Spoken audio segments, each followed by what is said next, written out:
Chapitre 25.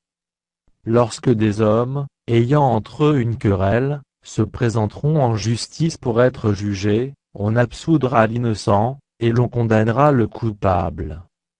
Si le coupable mérite d'être battu, le juge le fera étendre par terre, et frapper en sa présence d'un nombre de coups proportionné à la gravité de sa faute. Il ne lui fera pas donner plus de 40 coups, de peur que, si l'on continuait à le frapper en allant beaucoup au-delà, ton frère ne fût habillé à tes yeux. Tu n'émuselleras point le bœuf, quand il foulera le grain. Lorsque des frères demeureront ensemble, et que l'un d'eux mourra sans laisser de fils, la femme du défunt ne se mariera point au dehors avec un étranger, mais son beau-frère ira vers elle, la prendra pour femme, et l'épousera comme beau-frère.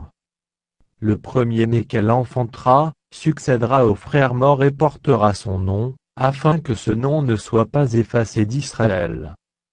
Si cet homme ne veut pas prendre sa belle-sœur, elle montera à la porte vers les anciens, et dira: mon beau-frère refuse de relever en Israël le nom de son frère, il ne veut pas m'épouser par droit de beau-frère.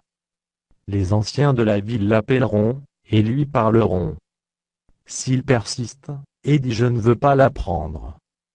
Alors sa belle-sœur s'approchera de lui en présence des anciens, lui ôtera son soulier du pied, et lui crachera au visage. Et prenant la parole, elle dira: ainsi sera fait à l'homme qui ne relève pas la maison de son frère. Et sa maison sera appelée en Israël la maison du déchaussé.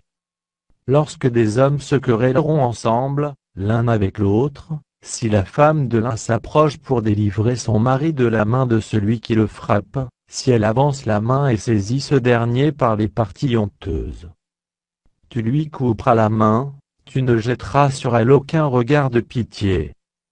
Tu n'auras point dans ton sac deux sortes de poids, un gros et un petit. Tu n'auras point dans ta maison deux sortes d'éphas, un grand et un petit. Tu auras un poids exact et juste, tu auras un épha exact et juste, afin que tes jours se prolongent dans le pays que l'Éternel, ton Dieu, te donne. Car quiconque fait ces choses, quiconque commet une iniquité, est en abomination à l'Éternel, ton Dieu. Souviens-toi de ce que te fit Amalek pendant la route, lors de votre sortie d'Égypte. Comment il te rencontra dans le chemin, et, sans aucune crainte de Dieu, tomba sur toi par derrière, sur tous ceux qui se traînaient les derniers, pendant que tu étais là et épuisé toi-même. Lorsque l'Éternel, ton Dieu, après t'avoir délivré de tous les ennemis qui t'entourent, t'accordera du repos dans le pays que l'Éternel, ton Dieu, te donne en héritage et en propriété, tu effaceras la mémoire d'Amalek de dessous les cieux, ne l'oublie point.